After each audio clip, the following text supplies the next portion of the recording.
অবৈধ প্রেমের জের প্রেমিকার লাথিতে মর্মান্তিক পরিণতি প্রেমিকের, সন্তান সহ প্রেমিকা নিখোঁজ, গ্রেপ্তার এক। প্রবাদ আছে সুখে থাকতে ভূতে কিলোয়।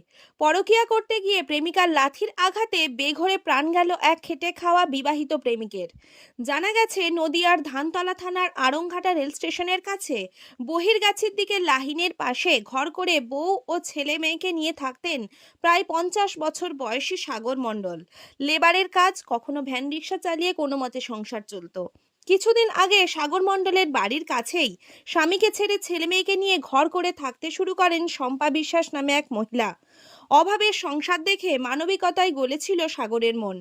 নিজের অল্প আয়ের মধ্যে থেকেই সাহায্যের হাত বাড়িয়ে দেন তিনি। সেই সাহায্যই ধীরে ধীরে রূপ নেয় প্রেমের সম্পর্কে। প্রায় 5 বছর ধরে চলতে থাকে তাদের সম্পর্ক। সব জেনেও নিজের সংসার থাকা সত্ত্বেও নিঃস্বার্থভাবে ভালোবেসেছিলেন সাগর। কিন্তু সেই প্রেমিকার লাথিতেই যে তার মর্মান্তিক পরিণতি হবে তা বুঝতে পারেননি সাগর। দেখুন বিস্তারিত। রাজু আলী খানের রিপোর্ট, আরামবাগ টাইমস। যে মারা গেছে সে আপনাদের কে হয়? সে আমাদের কেউই হয় না, যার সাথে সম্পর্ক ধারণা ছিল সে আমাদের ফাঁসির হুকুম চাই। মা ছেলে দুইজনেরই ফাঁসির হুকুম চাই। আমরা আর কিছু চাই না। মা ছেলে দুইজনেরই ফাঁসির হুকুম চাই। আজকে ও সুখী শান্তিতে সংসার করতে, সেখানে ওকে করতে দেয়নি। ও নিজে হাত বেরিয়ে সংসারটা নষ্ট করেছে, জীবনটা নষ্ট করেছে, লাস্ট ফিনিশিং ওকে মার্ডার করলো। এবার আমরা চাইছি ও যেখানে গেছে ওকেও সেখানে পাঠানো। মা ছেলে দুইজনেরই ফাঁসির হুকুম। এর জন্য তীব্র প্রতিবাদ করা হয়। আমরা যেন এটাই চাই, আমরা আর কিছু চাই না। আমাদেরকে হুমকি দিয়েছে, আমাদের বাড়ির ছেলেটা গায়ে পেতে নিয়ে যে কেসে ঝুলাবে। কে হুমকি দিয়েছিল? ওই তো ওনার বোন হয়। ওনা বলতে কে? শম্পা বিশ্বাসের বোন। আচ্ছা, কি হুমকি দিয়েছিল? ওনরা আমাদের বাড়ির সামনে গিয়ে বলছে যারা এর পেছনে থাকবে ওদেরকে এখান থেকে উঠিয়ে দাও, নালে মানে আমাদের মাসি হয় যে মারা গেছে, উনি তো মেসো হয়, তো উনি বলেছে এদের এখান থেকে উঠিয়ে দাও, নালে তোমাদেরকে সবাই গোষ্ঠী শুদ্ধ সব কেচে ঝুলিয়ে দেবে।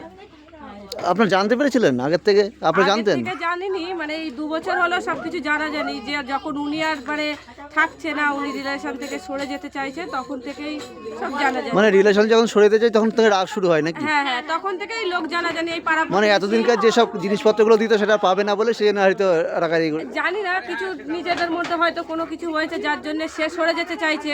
এবার ইনি তো ছাড়তে চাইছে না, এই নিয়ে এই ঝামেলাটা, যার কারণে এরকম হলো।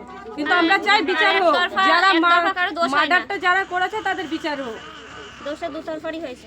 আপনার নাম কি? আমার নাম শ্রাবণী মণ্ডল। আপনি এখানেই বাড়ি? হ্যাঁ। আপনার নাম? আমার নাম রজনী মুখার্জি। পাশে এখানেই বাড়ি আপনার? না, আমি ওনাদের বৌমা হই। আচ্ছা, ঠিক আছে। মাসি শাশুড়ি হয় ওনা। জ্যোতিষ জগতে অদ্বিতীয় ডক্টর অঞ্জন শাস্ত্রী আপনার উজ্জ্বল ভবিষ্যতের একমাত্র দিশারি। Call for booking 7477886099 or log in www.anjanshastri.com। Download করুন আমাদের exclusive mobile app astro Anjan.